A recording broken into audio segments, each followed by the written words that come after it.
Good afternoon, everyone. We've been hearing about the great resignations and that of millions of employees leaving their organizations over the last few months. The most impacted segment or sector has been that of IT. We've also heard and read from many studies that the pandemic has been the single biggest factor behind higher attrition rates, not just in the West, but also in India. Some of the changes that companies were forced to introduce due to the pandemic are to be blamed for higher attrition rates, as most employees faced collective burnout or exhaustion arising from prolonged emotional and mental stress. But is the situation in India as bad as it is globally? What are the companies doing to reduce attrition and retain talent? And to discuss this today, we have with us Ms. Kirti Seth, CEO of NASSCOM and the Sector Skill Council of IT-ITES, Mr. Anil Santhapuri, Director, Talent and Culture, Fidelity Information Services, and Mr. Srivastava, Associate Director, HR, R1 RCM. Thanks for joining us, Kirti, Anil, and Siddhartha.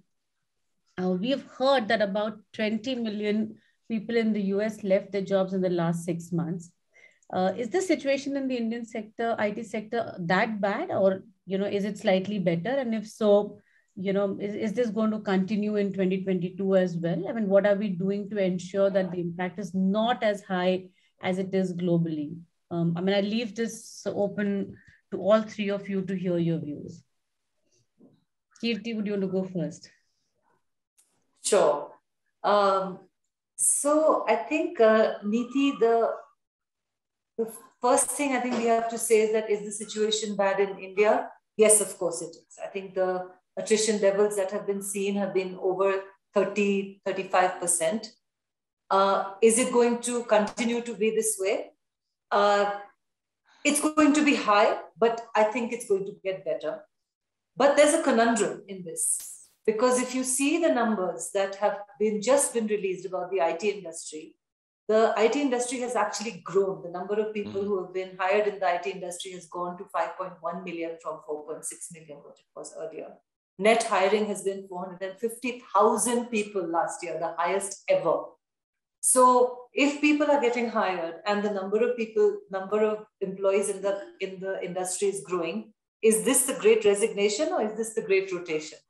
So it's because people are leaving one industry, one company and joining another, but they don't seem to be leaving the industry. No, let me correct that. Some are leaving the industry because with every company becoming an IT company, definitely the first place to poach is going to be the IT industry. But still, I think the numbers are still not as large, but surely this is going to grow. So if within IT, if we are able to figure out how to bridge the demand supply gap between what talent is available and what talent is required, then we will see the intrinsic attrition levels go down. The good news is that this gap is reducing, albeit it's still quite high. Our latest estimate is it's about 21%. Again, good news is the talent demand supply gap is the lowest in India of the other three IT powers, you can say, between the US and China. So obviously our skilling efforts are bearing some fruit, though we have ways to go. Again, there's always a dark cloud to the silver lining, that the skills required are changing so rapidly that if you don't continuously skill and be prepared, companies are going to poach people who have those skills, and because they don't have the time to prepare people, because no company is going to let go of business opportunity when it comes knocking at their door. They're just going to find whatever way they can to get the right talent. So to sum up, I would say, yes, great resignation at an organizational level, but at an industry level, great times for people in the IT industry, because jobs are certainly growing. We have to think of many ways in which we can, at an organizational level, retain employees that we have. And I think we'll probably get into more of that, so I won't take up any more time of that. I just wanted to make this point that what it is really depends on where you're sitting. So just putting some numbers to that. Sure. And you said we've had a net hiring rate of about 50,000 people last year, which is really 450,000. Wow. And I missed out on one number. Amazing, right? I mean, where there is a challenge, there's also a huge opportunity. Right. Yes, And yes. of course, with the kind of population we have and the kind of talent we have in our country, can we also fill in for the gaps that maybe the three other big IT countries have, right? Because that's an opportunity for us as a country. We've always been the back office for large organizations, right? So, and I also hear that a lot of processes have actually moved back into India, which there was a lot of transition into the US counterparts were taking over, and now they're saying, oh, I don't have people, so let me move back, because at least India has teams. India has people who can work on the processes. So that, I think, is a great opportunity. But I just like to say, yeah, I just like to say, Neeti, I think if you haven't read it, please do read the NASSCOM strategic review that just got released 2 weeks ago. sure. It's really great days for the IT industry. There's some really good numbers out there. And it just puts a real I think it just makes us feel proud of the industry that we belong to. Absolutely. Yes. Yes. Yeah. Anil, Siddharth, what are your views on the attrition that we're seeing right now and how good, bad it is for India? Yeah, thanks. Thank you. I'll quickly share my anecdotal experience after, listening to all the research from Kirti, and really enjoyed the NASSCOM publications, Kirti. It's a great job done by the team. It's really adding a lot of credibility to the work we're doing in the industry. So I think just adding to what Kirti mentioned, the levers which are the pivots or levers which are happening is after pandemic, most industries, most of IT clients out there actually relooking at digital transformation. So that's one lever which is kind of bringing more work to India. Obviously, the churn is there. I'll come to churn. And then also investment in startups went up by at least 30% compared to last year this time. And also the third bit you said, when you said work is coming back to India, the way I say it is more GCCs are getting opened up in India. So when you look at these three, that's where the work is increasing, and adding to what Kirti was mentioning. And there's a great times for the industry, but in a way bad times for the organizations, because if you haven't done a good job of developing move, and that's what's happening. People are kind of moving. The churn is huge because of the opportunities, right? And companies who have done a good job of developing them for emerging skills, investing in them, and also taking care of their compensation. That's also important, right? Because some companies would have gone in a shock mode and then paused everything, no increments hikes. They're probably seeing a huge churn now. So it's a combination of all this. And I agree the churn is true. And I believe over the next couple of quarters, it will taper down a little.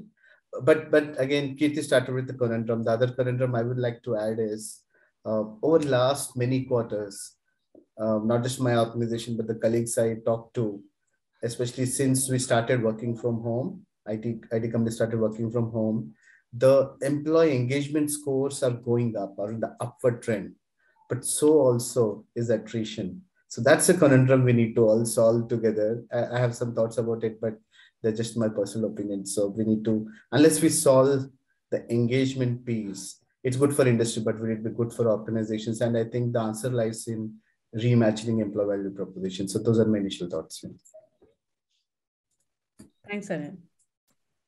Great insights, Anil and Kirti. And Kirti, to be very specific, I want to thank you on behalf of the corporates for the work that you and your team do to empower industry leaders and business leaders and the organizations. If you ask my personal view on this, I would say that this great resignation is largely due to the burnout, right?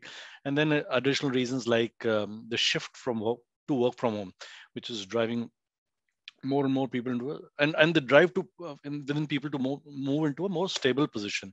Now, as Kirti said, yeah, the problem is very much grave in India. But if you look at countries like America, it's staggering.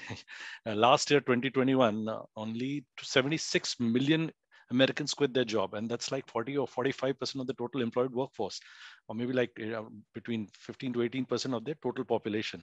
This is huge. And I'm also going to refer to a Harvard Business Review story that was published by an eminent management guru, where he's talking about a study comparing 9,000 employees across 4,000 corporates across various industries and talking about the thing. And the revelation of this analysis is that it is more of the attrition is very high amongst the mid-career employees, right? I'm talking about people between 35 to 40, 45. And particularly within the industry, I'm talking about IT and healthcare, but it's all coming back. Now coming to the approach part of it, there are two approaches. One is a reactive and the other is a proactive. As a reactive approach, companies, I believe, should get into and adopt a data-driven methodology to reduce attrition, right? I'm talking about reducing the cost of attrition, then customize retention programs, and also, which is something which is very encouraging and coming across, is the usage of artificial intelligence based softwares, right? Starting from onboarding to the offboarding part, including the early warning systems. And then to keep it very minimum in terms of a proactive approach, there's a lot that can be done. And it's time to evolve now. We cannot think of strategies which were put in almost 10 years back, which were effective then. It will not be effective. So we're talking about redefining TA strategies, like including the DNI approach in recruitment. As Kirti initially said, she spoke about a very beautiful line that people are leaving, and they're leaving for opportunities may or may not outside the industry also. And when IT, they're coming back, but there are many industries. I'm sorry, I'm talking about people who are outside, who may be a part of, say, like IT industry, but want to diversify, right?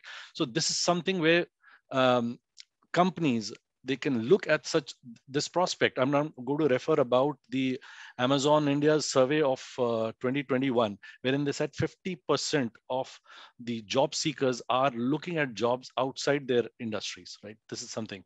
And then, there are many other solutions to being follow a proactive approach, but I would restrict to this, and probably a creation of a robust performance management system.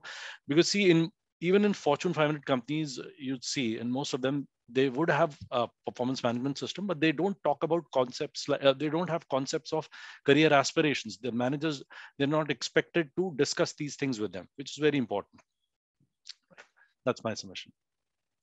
Thanks. So Siddharth, you did bring about a point that a lot of attritions happen because of the burnout, but is it true for India as well? I mean, do you think people have resigned because of the burnout in India? I mean, they would have resigned, and like Kirti said, they would have resigned from company and gone to company B. I mean, unfortunately, in our country, or fortunately in our country, we don't have the kind of social security other countries have, that it's okay for people not to be employed for few months or few years. So I'm sure people have moved from one company to other, or probably move from one sector to the other. And also over the last 2-3 years, the use of technology. So pharma tech has obviously grown, right? Health tech has grown, right? Edtech has grown. So I mean, technology is everywhere right now. So probably they would have moved out from the IT sector, but they've gone out and taken a job, in some other sector. So is the burnout specific to India as well? Yes, it is. You can say, see, outside India, it's much higher, but within India, it is too. Let's talk about concept, like let's talk about the healthcare industry, right? The percentage of the task with the workforce in the healthcare industry, generally you'll see in feet on start or are there on the field, right?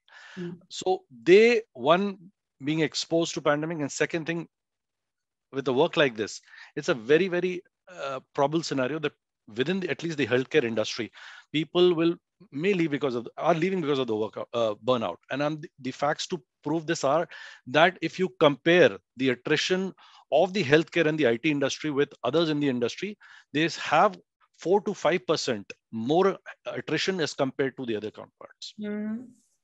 Okay. And Anil, you had also mentioned about employee engagement vis-a-vis the employee attrition, right?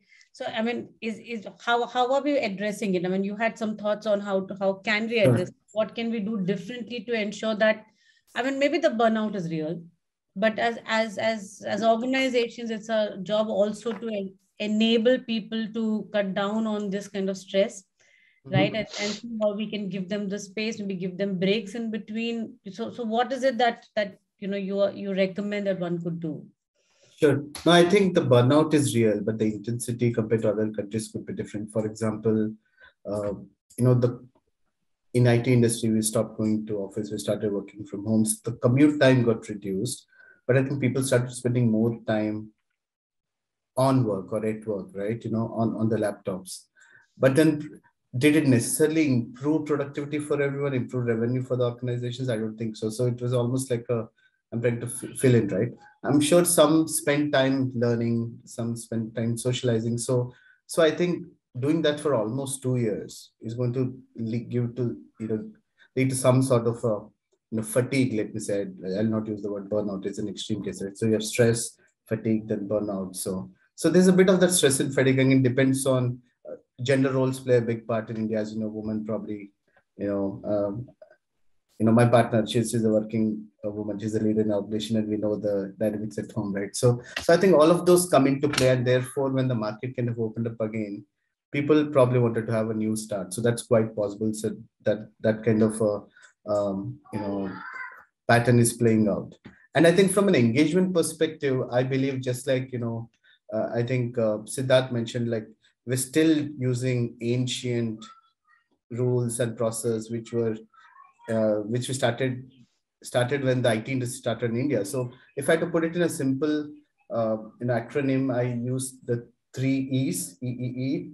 I think almost 2 decades back or even longer started this concept of employee engagement, and primarily around, are you productive? Is the theme, right? There's questions, and some instruments do a better job, some don't, but the theme was measure productivity of an employee. Then over last decade or so, with the advent of design thinking, people started looking at another E, experience. What's your experience as an employee? But I think with pandemic, the third E I would introduce is energy.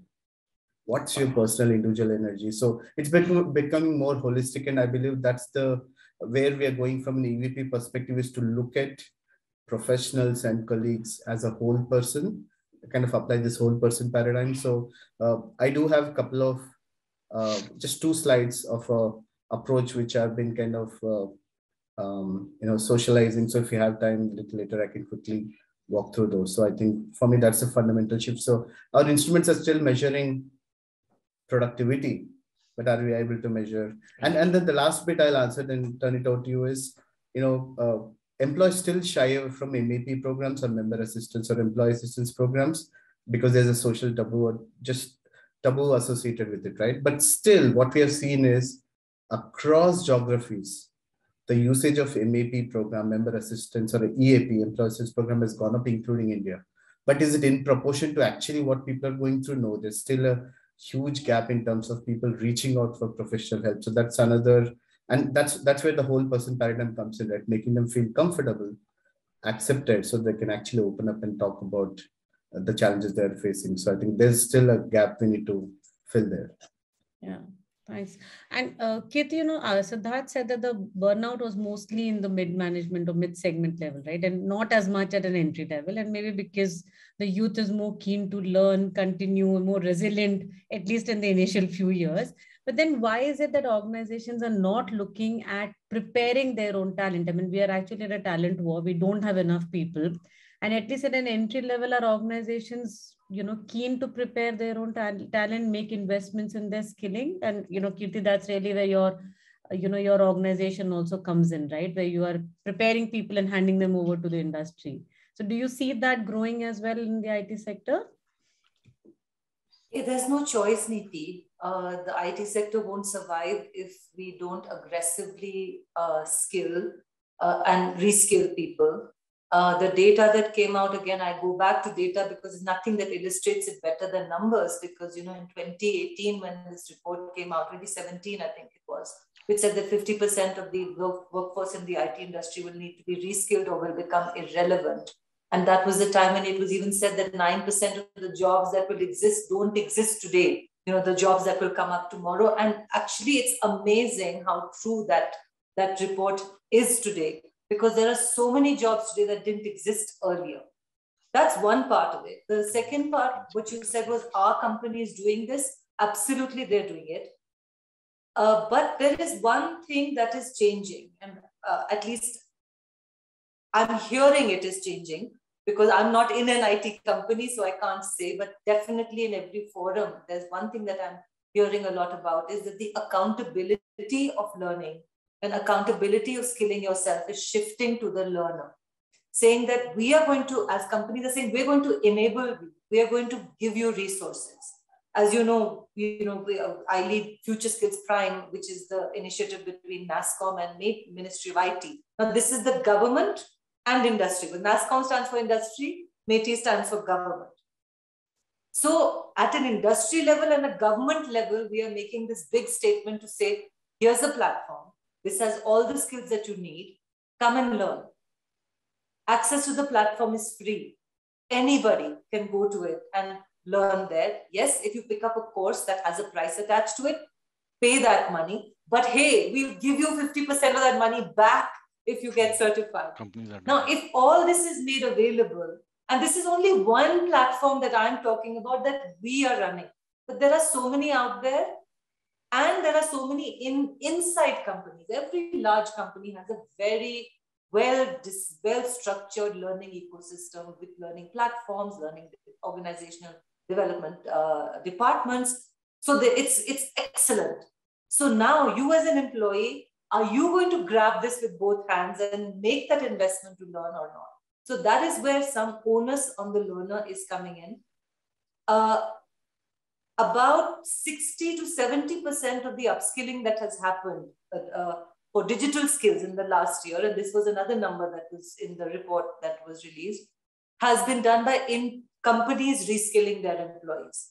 So 60-70% of reskilling is done internally in organizations. So if you ask me, why aren't companies doing this? They're absolutely doing it. I think what needs to be done a little better, and it's definitely going to happen, is to use technology to retain your knowledge, your tacit knowledge better. Knowledge management will have to become stronger, because if you're going to have people leaving at such a fast rate and you are not prepared for that loss, or the knowledge leaves with them, your secret sauce is leaving. So you can't let that secret sauce go. You have to make sure you capture it. So you must use technology to capture that. And similarly, use technology to bring on board new people who are coming on much faster, and continue to skill your people who are in the organization. Build has never been as important today as compared to buy. Because if you go to buy, it's very expensive. Anil talked about the salaries and the wages. How much can you keep increasing? Your whole comp structure will go out of whack if you try to increase one person and not the other. So that becomes very untenable, unstable. True. Yes, sure, you should be competitive. But if you can build, your talent is likely to stay. The last point I'd like to add is just to, add a little to the earlier question you asked, Siddhartha and Anil, which was on what can companies do. One thing I think doesn't get talked about enough is the psychological trauma that people have gone through in the pandemic. We have all been touched by COVID with, if not directly, everyone has been touched with one degree of separation. And it has touched families. So the burden that the individual, now if you don't look at the person as an employee, but look at the person as a person and say, what is this person going through at home? They just lost somebody, or 5 people in their house are sick, or the child is in hospital. And the manager who's sitting on a screen is not able to understand all this and saying, hey, you guys better deliver. Why are you taking so much time off? This was due 3 days ago. What are you doing? So that empathy that needed to be built perhaps contributed to that burnout that we are talking about. Say, give me space. My head space is just not there right now. So companies that did it well, I think, are managing to cope with this much better. And companies who ignored it or woke up a little late are probably struggling, because suddenly that person has woken up, the market has opened, saying, hey, you weren't there for me when I needed you. So I'll find other things to do. And about youngsters, I think youngsters actually need a little extra support as the world moves to work from home and hybrid working. In India, homes are not big. There is no individual space. So how do you enable that individual to work from home also? So, and not penalize, and on the flip side, not penalize them for working from home. Because if you go to hybrid, then FaceTime gets you more brownie points than being hybrid, being remote. So will that happen? So to Anil's point of archaic systems of performance management, these are the things we will have to think about to say, how do you make sure that you're being fair in how you are measuring people's performance? Yeah, absolutely, Kirti. And, I mean, just the fact that people may want to continue working from home so that it gives them a much better balance right now, and our organizations allowing that to happen. Of course, this whole thing about at a blanket level saying let everyone work from home, or somebody just waking up one fine day and saying from tomorrow I need 100% attendance in office, right? I mean, it can't be either ways, it has to be somewhere in between. Absolutely. Right. Absolutely. And I've also seen, but I've seen companies, like you rightly said, that people did wake up early and started doing a lot more of employee engagement and letting people work at the hours that was convenient for them, rather than saying log in at 9 and clock in 9 hours at a stretch, because it was not practical. Right. But having said that, we all know all businesses have their own pressures. I mean, everyone had to keep the trains running and meet the numbers that, so the overall business numbers never went down, right? We never reduced anyone's targets. So how do we, build a balance about what the leaders are expecting and how employees can actually deliver to what is the expectation, right? And to your point about how, giving the leverage to the employee to decide. But it's also important because at a certain level, maybe the employees are mature enough to just complete the work and do more. But we've also seen cases where people are obviously not coming into office, but working from home or working from anywhere kind of became a reason for people to just step out. I mean, movie theaters were open, markets were open, so everyone was out there. And so people are really not really completing work. So obviously it's a challenge. Working in 2 or 3 jobs. Yeah, absolutely. The moonlighting thing, right? That we keep thinking about. Yeah. So how do organizations control that? And, Anil and, Siddharth, if you can come in, I mean, from a company standpoint, I'm sure you guys have faced those challenges. So how do you control those aspects while still keeping the balance and ensuring people have the leverage that they're looking for?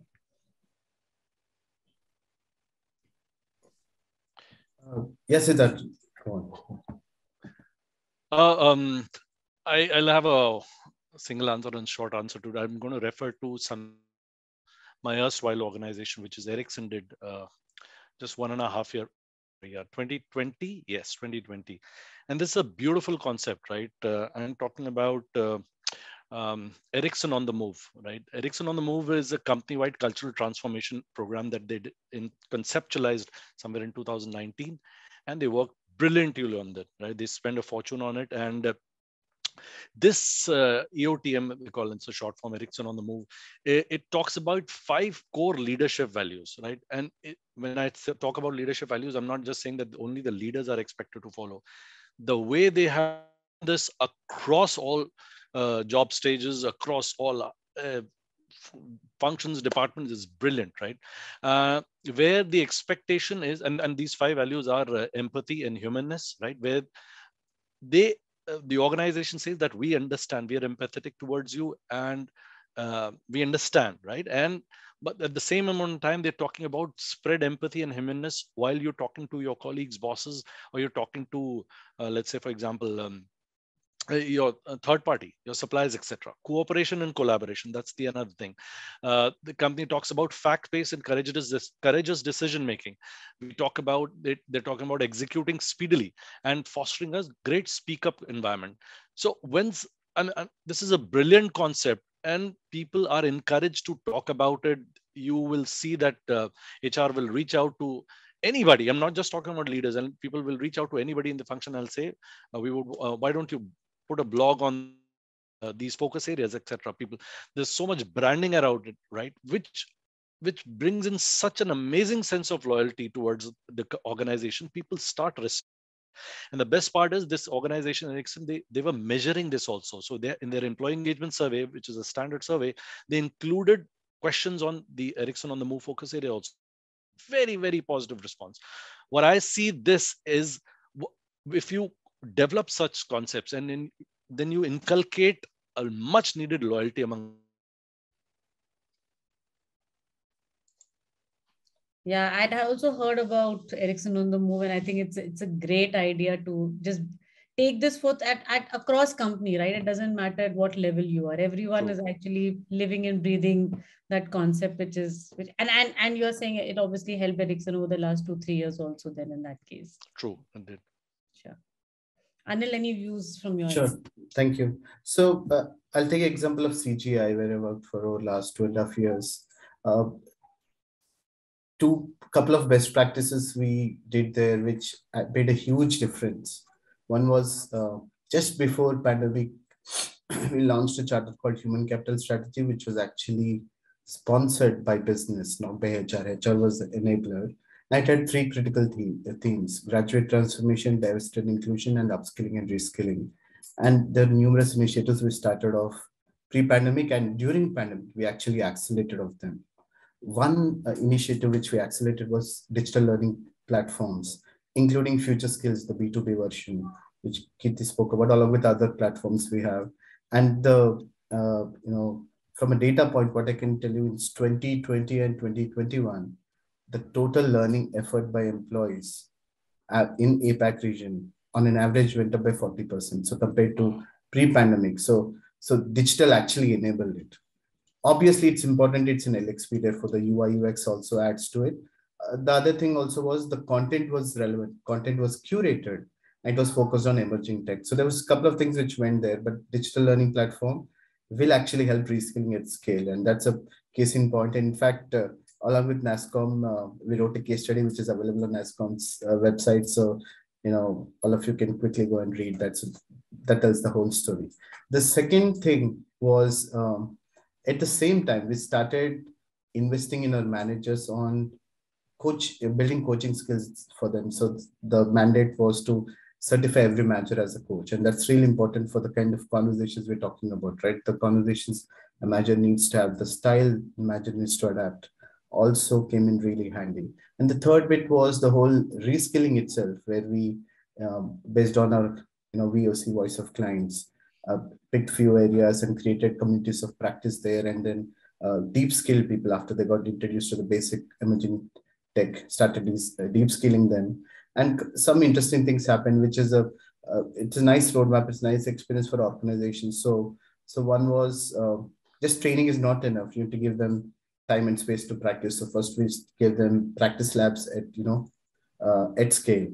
That was not enough. Then we had to institutionalize something called communities of practice for at least top 5 technologies. And that's where we signed up internal SMEs. And again, goes back to endorse what Kirti mentioned. Most companies use internal talent to train. So we signed up our internal subject matter experts as mentors. And then once we did that, and some of our workforce who were trained on new technologies started asking some interesting questions, saying, hey, I was a Java core programmer before, now I'm a full stack developer. I was a networking guy. Now you train me on cloud. What does it mean for my title? What does it mean for my salary? And they started asking those questions. Then we picked those 5 areas of communities of practice and started building career maps around it. And that's where we actually heavily borrowed the work done by NASSCOM and NOS sheets.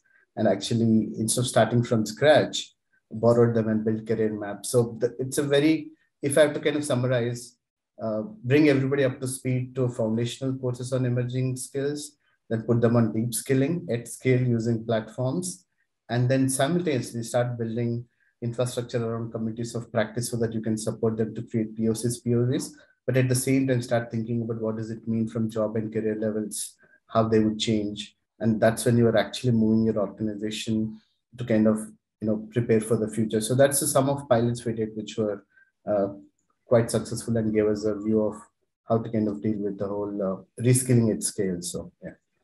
And you did end up giving them, maybe a higher role or a better salary? Exactly. So depending on the deployment with client projects, right? So for example, a bunch of people from infrastructure business after all this training, became DevOps engineers. And we were actually billing our clients more compared to what they're billing them before. Therefore, it also, and their pay package also went up. So it goes in hand, right? So, but it takes a lot of planning and we need to look at internally in the organization through a talent value stream rather than, I'm talent acquisition, I'm learning, I'm resource management. It takes a lot of effort to, come together and kind of do that along with business, obviously. So. Yeah. So, Kirti also mentioned that you can't keep increasing salaries and, so obviously then the organization's people budget obviously goes off the rack, hits the roof, right? But we've also heard, there's a fintech company in Bangalore, I'm sure all of you would have read about, that along with giving very handsome packages, was giving super bikes to employees. So how much can an organization do? It just beats me, right? Imagine the young kids who are joining in because they're getting a Harley Davidson or a BMW bike, along with obviously the salaries that they're getting. I really don't know how scalable all of this is, right? My quick reaction, sorry, I'm jumping in because I think I spoke about how the investment in startups is going up. Yeah. And I think if you go and read in detail, that specific fintech or another startup would have hired 15 engineers, giving them bikes and sending them to Dubai. You can do it for 15, you can do it for 15,000. Absolutely. So obviously they are well poised from their organization, their VCs and, the money coming in. But at scale, we'll have to do, again, if you look at research on India from value proposition, development and career progression has been a constant factor all through. I'll not talk about compensation because it is critical. So we'll put compensation aside. So obviously, for an average employee, if everything's staying the same, somebody's going to pay more, obviously they're going to take the option. So compensation, career and development opportunities. And then in a post-pandemic world, how you actually treat them as a whole person. I think if you can put all this together in a modernized value proposition, then I think we have a solution which we can implement at scale. Obviously, some are well poised to pay more GCCs or startups, but not everybody can compete with them. So, very good. I'd just like to add something which we're talking about, a brilliant topic, how companies can retain, right? See, you can upskill employees, you can do a lot of employer branding, you can have excellent employee engagement activities. But despite that, employers are losing out staff to, let's say, attrition. We're moving to different organizations, or you have concept of moonlighting, etc. One reason that I could think of is most corporates, including the Fortune 500, they don't have concept of a job architecture or a career and a competence model, right? Yeah. Because employees and managers, they're not aware of, right? They may be shifting here and there, they may be thinking of shifting here and there, but if you make clear, right, if you make them clear within the organization, there are various job roles in an organization, whichever industry you're talking about, right? But if you have a repository, if you have a career and competence model, which is kind of architecture, where against various job roles, right, you would have job role competencies, you would have company specific competence, etc. So if you can sell that, right, if you can first of all create that, and that's part of the HR transformation work that most organizations do, if you can create it, it will bring in the much more needed visibility, clarity amongst the line managers and the employees also, that, hey, for example, I'm just saying that when a person is a solutions architect at job stage 5, let's say, for example, or XYZ designation, in order for him or her to reach architect or maybe another role at job stage 7, or maybe if that person wants to move to a area at XYZ job stage, what are those skills that are required? If you can put this in form of a clear and visible career opportunity model for all employees, which is transparent, which is methodical, etc., people will know that, hey, rather than looking for a job outside, this is a blueprint. I should do that, and I would be able to take internal mobilities. Sure, I think absolutely right. But do you do something differently for the high potentials and something different for the balance? I mean, is there some thought, or is it's the same for everyone? I think with my new organization, fairly new, I've just been there for 14 days, but I'm heard they do an exceptional work in terms of doing something on the Young Talent Forum, right? I see a lot of buzz within R1, my organization, around, right, to how they are identifying the young talent and what kind of opportunities they are giving. Yes, I'd say that across industries, things are happening, and people are shunning away the old and archaic talent identification, and they're moving to very customized and very innovative programs. And Kirti, do you see lateral learning going up a lot more than just entry-level learning and upskilling? There's no option, Neeti. Again, Anil mentioned how people in infrastructure move to DevOps. And then it's not only about paying them more, but it's also billing more. So why is the IT industry doing better? Why has it done better this year than it has done in the past? It's the best performance yet in terms of growth. And this is expected going forward because you are expecting to add value. And so if you can bill more, you can also pay more. And then that's a virtuous cycle. Nobody minds doing that.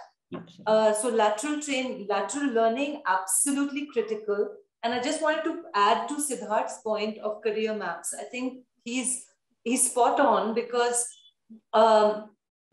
it just so happens that my life, I've spent a lot of time with companies which simply don't pay very much. And yet people join them and yet people stay. And why do they do that? Because they are learning organizations. You learn, you grow. And it's that visibility of what is in store for me if I can move to if I can do X, Y, Z, I will move to this particular position. The other big thing that's the big buzz these days in skilling is this idea of adjacent skills.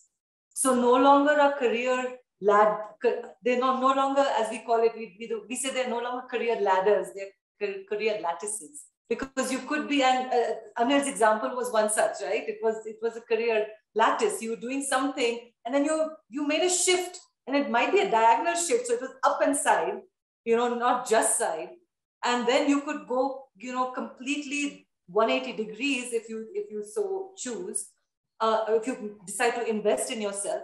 Because the skills required in teams today, the skills required in doing projects, if you're using Agile, if you're using DevOps, the kind of organization structures, the kind of skill sets that you need, the whole T-shaped model is becoming the pie-shaped model because everybody needs to have, yes, one or two specializations, but then cutting across a lot. So the way, this is not a new idea. This has been around for a few years now, but we are seeing it really play out now. So, and that's where, again, platforms come in, which companies already have. Platforms are also supporting companies in identifying what skills are required from a demand perspective and what skills are available. So the skill map of the organization, along with the skill demand of the business opportunities, and how can you match the two? So internally, you do this demand supply mapping so that it's literally a market-driven skilling process that gets created. And today there's so many fantastic platforms out there that allow you to do it. It's totally worth the investment. And all the large companies or forward-thinking companies have already done so. So you'll see it becoming more and more mainstream as we go forward. And we are surely seeing more and more employees coming forward for skilling and reskilling themselves, and at least taking that first step, which was probably not the case previously, right? Everyone thought it's the organization's job to skill me and get me certified so that I can be deployed and billable better. So that's what some of our surveys have shown. And Kirti, you had mentioned about 60 to 70% of the skilling and reskilling was initiated by organizations, right? But the balance 30-40% have been by employees. So it's not that anyone is sitting idle and not upskilling. And we've seen almost 80-85% of employees specific to the IT sector actually making an effort to upskill and move to the next level. So has that shift been seen in your organizations as well? And Kirti, to your point, even in your surveys, if you have any data point. Sorry. So in terms of, to this 30% that you're talking about, of which is the skilling that is happening outside the ecosystem, there is just so much going on in the skilling ecosystem. It makes my head hurt because there's just so much going on. Sometimes you wonder, is it too much? Because everybody knows that it's important. I think where we are truly seeing impact is what's happening in academia. Because a lot of colleges are getting their act together. We used to always have this crib that what is coming out of colleges is not hireable. That crib still stands, but definitely the numbers are growing. And given the number of people that we have in the STEM talent pool, let's just look at STEM. Though now non-STEM has entered the play because the kind of jobs that are coming, business opportunities, they need a heck of a lot of non-STEM talent too. I mean, content creation, digital marketing, UI, UX, law, I mean, you just name it. Everything now needs, some sort of technology. So, but the tech guy doesn't have the domain knowledge. So if I can get the English guy to learn a little bit about big data, or I can get the psychology guy to learn about digital marketing or UI UX, it's a deadly combination. Wow. So these kind of beautiful skilling combos and subject specializations layered with other things, it's really wonderful what's happening out there. The number of colleges is still not that large, but I see it transforming year on year. So that's where I'm seeing the biggest change coming up. And as these role models emerge, as more and more stories like Anil talked about emerge, we will see the pull increasing definitely for employees to take the onus. Yeah, absolutely. And I think we also see, many organizations linking, self-learning and skilling to performance management, to career growth, to appraisals, which I'm not sure if it is the only way to go forward, but I think at least we've seen employees come forward and take that initiative, which I believe is a great first step. So, yeah. Anil, you wanted to show some slides that you had. Let me see if I can. Sure. I think if we have time, there's been thought about how to reimagine employee value proposition. I think there's the right group to share the narrative. I'm sharing a PDF. Just confirm if you're able to see it. Yeah, we are able to see. Yeah, we can see it. So this is like the core of reimagining employee value proposition. I'll talk about that in a minute. But I think what I would like to add to what Kirti mentioned is at scale. Now we're talking about how to do this at scale. Organizations need something called skill ontology or skill library built in, and need to have ways in which they can actually assess objectively if employees have the skills. Therefore, we can look at the entire skill profile of an employee and see, are there any roles which are adjacent, jobs adjacent, so we can look at the entire career ladder. So there's a bit of work organizations have to do this at scale. Now, many platforms out there have skills library or equivalent of a skill catalog, so on and so forth, but organizations need to spend a lot of time bringing entire HR value stream together. But the idea I'm presenting is more a narrative at the core of it. And I believe the reimagined employee value proposition is a promise we make to a current employee or a potential employee. And for me, at the core of it, it has two promises. The first promise is, if you come and work with us, or if you continue to stay with us, the first promise is we will continue developing you. And the second promise is we'll continue engaging you. That's like the very broad level. And the approach I'm presenting here is borrowing from the technology itself, where we use the term full stack so much, I'm going to use it loosely to say, hey, and this is how organizations can play it out, saying, if you choose to stay with us or continue to work with us, join us, our commitment is we're going to develop you as a full stack professional. And this goes back to the PI model Kirti was mentioning. So we're not just going to develop you in your technical or functional skills, but we're also going to invest in your behavioral and leadership skills, that also skills of future in terms of, I call them meta skills. So meta skills are like skills which need a lifetime to learn and will actually pivot for a lifetime. For example, resilience, learning agility, so on and so forth, ability to solve problems, right?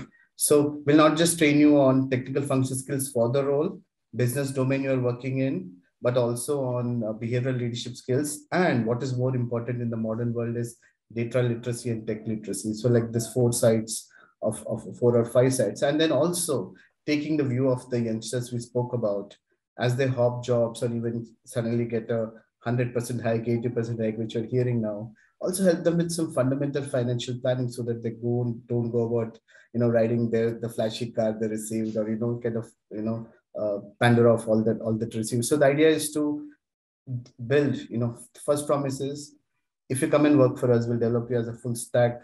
You can replace the word professional with anything. Architect, developer, doctor, engineer, doesn't matter, That could be the first promise, which I believe works really well in India. And what's more important is the other side of the coin, is as we do that, our commitment is we're going to engage you as a whole person, which means we're going to engage you intellectually by engaging your mind, engaging you through psychological safety, which we spoke a lot about health and well-being, by engaging your body, anchoring you so that you feel safe to work from home, club, hub, on the road, or, anywhere, right? Home, hub, on the road. And then engage your heart by, engaging you through a commitment, through could be volunteering, empathy. We spoke a lot about that, and engaging their motivations and instilling sense of loyalty. And finally, engaging the spirit, which is by aligning to their purpose and alignment. And these two words are so powerful, purpose and alignment. For example, I was talking to a startup founder, and she told me that the best way they kind of pitch people to come and work for them is, hey, if you come and work for us for 2 years, you can start your own startup. And that's speaking to their spirit, purpose and alignment. So now the narrative I'm building is to say, at the core of employee value proposition, if we can develop them as full stack professionals, whatever that means, role-based, so that they can know adjacent with all these 5 areas: data literacy, behavioral leadership, technical functional domain, and financial acumen. At the same time, treating them as whole persons. Now this is where the role of management and leaders flips. So to engage their mind, what should the managers do differently? What capabilities do they need to make them feel psychologically safe? What do we do with our leaders and managers?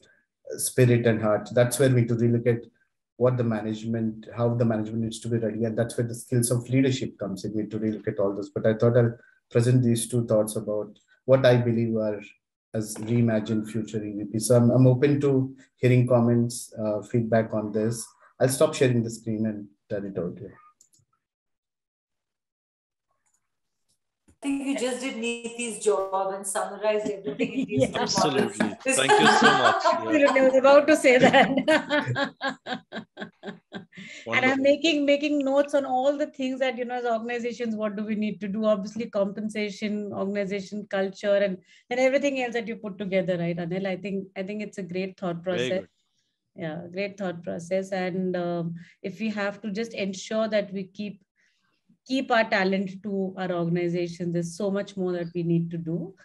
I don't think we can stop the great resignation, but if in India we can reduce its impact by doing multiple things across levels, right? And as I understand today, obviously compensation, skilling, engagement, culture, maybe even where we are allowing them to work, the hybrid forms of working.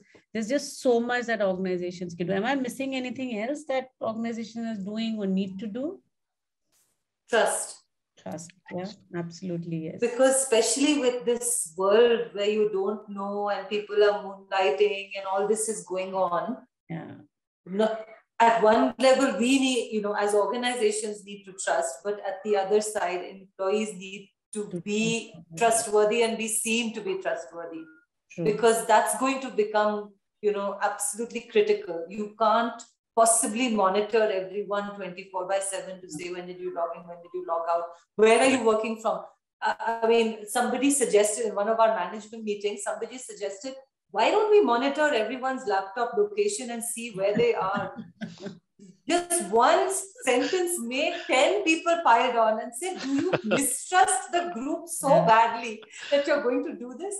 So, you give trust, you get trust. But it works both ways. So I would just say trust is going to be absolutely crucial in how we treat people, and then how they feel valued and appreciated, that, we trust them.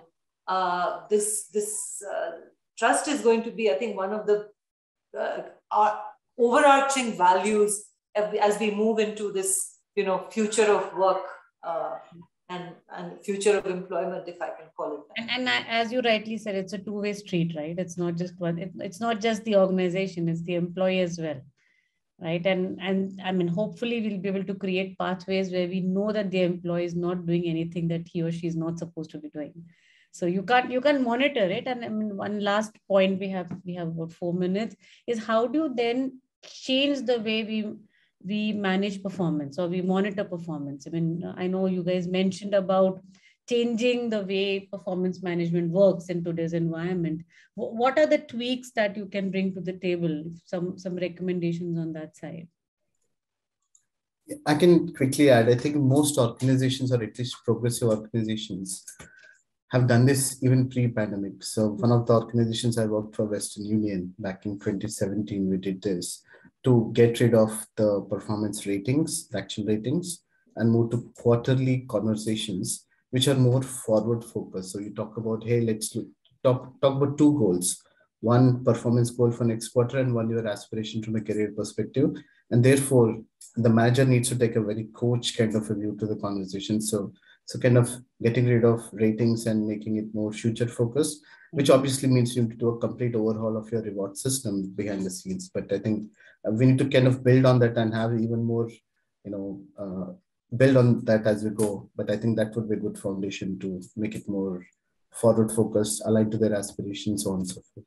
Yeah.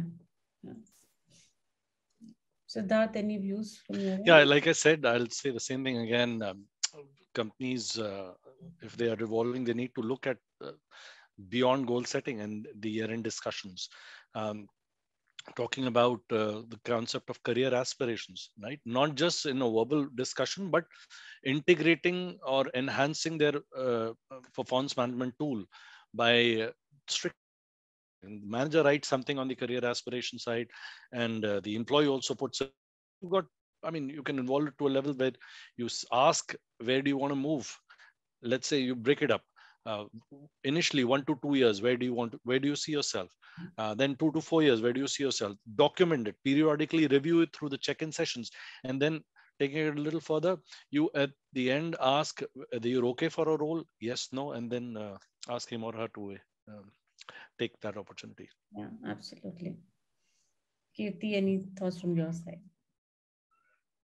I think just probably a sensitization of managers to say, as the world of work has changed, how do you evaluate? Yeah. How do you not be unfair? And I mentioned this whole thing about, will you have a visibility bias, that the guy you see is the guy you rate higher, and the guy you don't see, just keeps doing his work like a nice little worker bee, but you just don't give them credit for that. And probably focus a little more on how growth has happened for the individuals. Because remember, we're very used to seeing people, and we're very used to this touchy-feely kind of management. Now it's not touchy-feely anymore. I think most companies are going to be hybrid.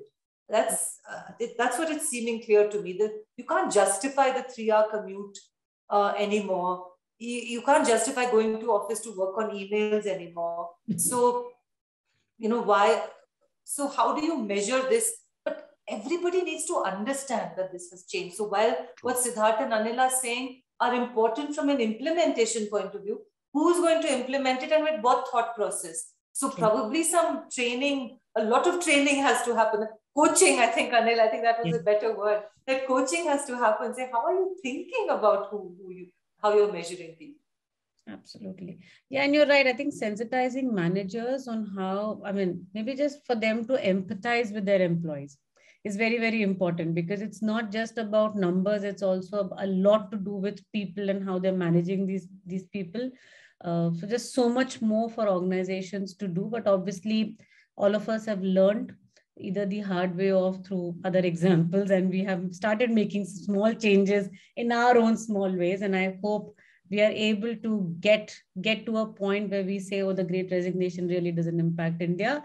Let it happen, whatever is happening outside the country. Because obviously we have a massive pool of talent. We're doing a lot for entry-level workforce. NASSCOM is doing a lot of job in skilling and bringing them to the industry, but obviously lateral upskilling and reskilling is also happening in a big way. But not just skilling. I don't think that's the only thing that organizations need to do. There's just so much more to make it an inclusive initiative by companies. So so great chatting with all three of you. Obviously, absolutely fantastic insights from all of you. So thank you so much for spending the last 1 hour with us. We will send you the recording of this session as well, in case you would like to take it forward on your social media handles. Please feel to do so. Right? Thank you so much. Thank you. Neeti and Anil and Kirti. It's an honor.